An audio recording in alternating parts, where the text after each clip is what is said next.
Hello students, how are you. आज हम पढ़ेंगे वाणी का, जो कक्षा दूसरी की है और उसका पाठ भी दूसरा है। पाठ का नाम है जैसे को तैसा। एक जंगल में गीदड़ और भैंस दोनों इकट्ठे रहते थे। उसकी आसपास में उनकी आपस में गहरी मित्रता थी। वह एक दूसरे के बिना कोई काम नहीं करते थे। वे पूरा दिन साथ साथ घूमा करते थे। क्या करते थे? वो दोनों साथ साथ घूमा करते थे। कहीं पर भी जाते थे, कहीं पर भी आते थे तो दोनों साथ साथ आते जाते रहते थे।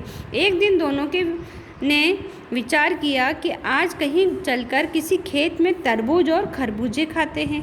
क्या विचार किया उन्होंने? कि हम तरबूज और खरबूजे खाते हैं। वे दोनों तरबूज और खरबूजे खाने के लिए चल दिए। तरबूज और खरबूज के खेत नदी के उस पार थे। गीदड़ नदी पार नहीं कर सकता था। जब वे दोनों नदी के किनारे पहुंचे तो गीदड़ ने भैंस से कहा, मेरी पीठ पर बैठकर नदी पार करूंगा। क्या बोला उसने? कि मैं तेरी पीठ पर बैठकर नदी पार करूंगा। भैंस बोली, ठीक है, तुम मेरी पीठ पर बैठ जाओ। इस प्रकार दोनों ने नदी को पार करने लगे। दोनों नदी के पार के खेत में पहुंच गए। खेत में बहुत से तरबूज और खरबूजे पके हुए थे। यह देखकर उन दोनों के मुंह में पानी आ गया। वे दोनों जल्दी जल्दी तरबूज और खरबूजे खाने लगे। गीदड़ का बहुत जल्दी पेट भर गया।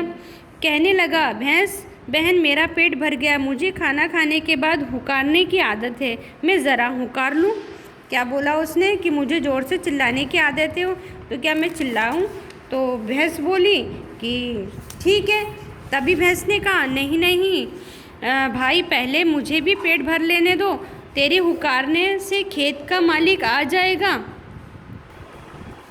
नहीं नहीं भाई, पहले मुझे पेट भर के खाने भर लेने दो। तेरे हुकारने से खेत का मालिक आ जाएगा। परंतु गीदड़ नहीं माना और वो जोर जोर से हुकारने भरने लगा। हुकारे सुनकर खेत का मालिक आ गया। गीदड़ तो वहाँ से भाग गया, परंतु बेचारी भैंस खड़ी उसके डंडे खाती रही। खेत के मालिक ने भैंस की बहुत पिटाई की। थोड़ी देर बाद भैंस धीरे धीरे जंगल की ओर चल पड़ी। भैंस जब नदी पार करने के लिए नदी किनारे पहुंची तो गीदड़ वहाँ आ गया। गीदड़ भैंस से बोला, बहन बहन, मुझे भी नदी पार करनी है। मैं तेरी पीठ पर बैठ जाता हूँ। भैंस बोली, बैठ जा भाई। दोनों नदी पार करने लगे। नदी के बीच जाकर भैंस बोली, गीदड़ भाई, मुझे खाना खाने के बाद नहाने की आदत है, इसलिए मैं नदी के बीच में ही लेट कर नहाऊंगी। तब गीदड़ विनती करने लगा, नहीं नहीं बहन, मुझे तैरना नहीं आता, मैं नदी में डूब जाऊंगा। परंतु भैंस नहीं मानी। वह नदी में नहाने के लिए बैठ गई। गीदड़ पानी में बह गया। इस प्रकार गीदड़ को अपनी करनी का फल मिल गया। तो बच्चों, आपको इस कहानी से क्या मिला?